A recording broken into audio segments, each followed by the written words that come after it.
Hello everyone, this is Sister Lucky Vlog.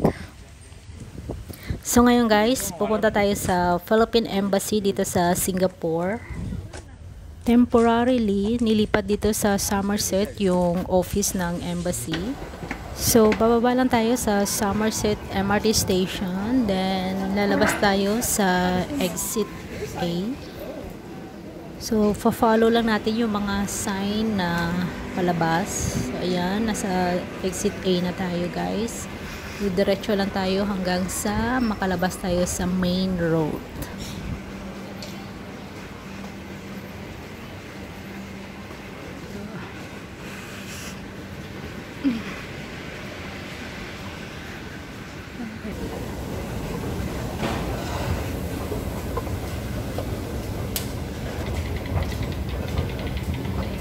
So, nandito na tayo sa pinaka-exit ng MRT Somerset. Tapos, mag-exit lang kayo sa kanan nyo. Tapos, makita nyo naman yung sign na extra road.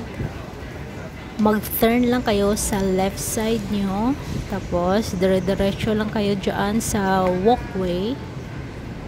All the way doon sa pinakadulo, makikita nyo yung malaking shopping center doon. Napupo yung video ko dito.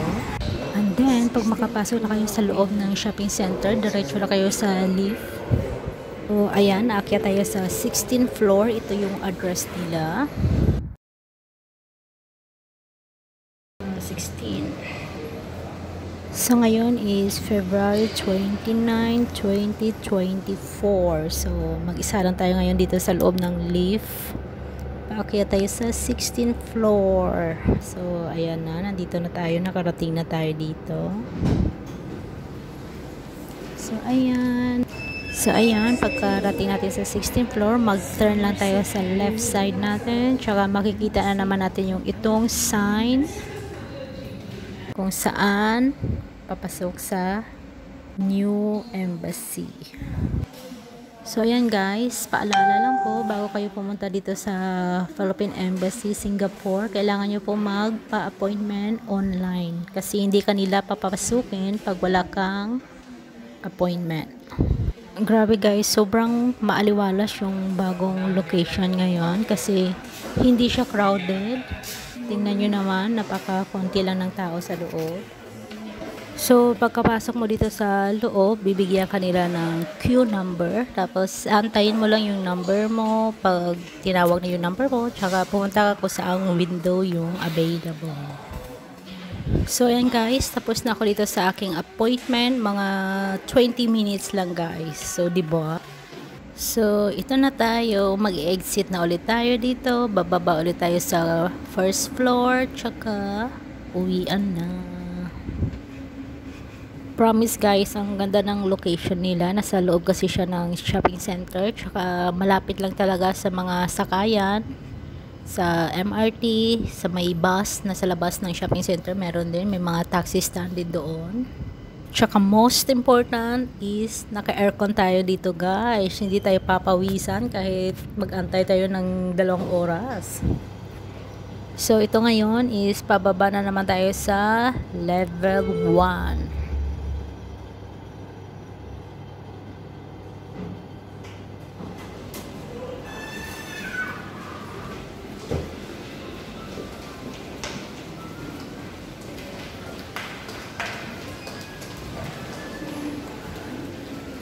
So, ito na guys yung palabas ng shopping center.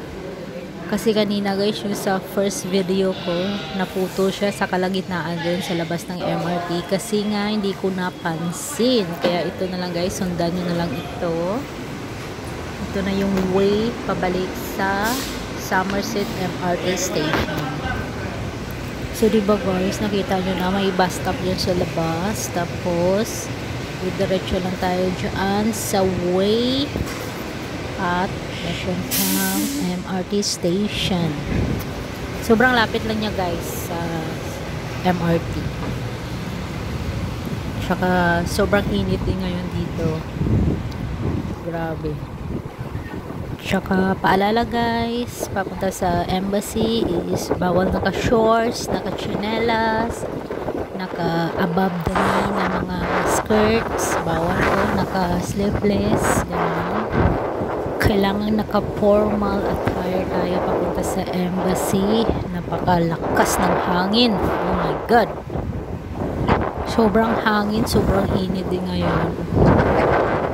Yan ang weather dito ngayon sa Singapore. So remember guys, dito na po to yung video natin kanina. Sabi ko diretso lang doon. So ito na siya. Pabalik na tayo ngayon sa MRT station. Sasakay na ulit tayo doon. Yan lang yung pinaka easy way na papunta ngayon sa bagong location ng Philippine Embassy dito sa Singapore. Hopefully guys, makatulong yung video na ito papunta sa bagong address ng embassy dito sa Singapore. So, don't forget to subscribe guys. Lucky Vlog!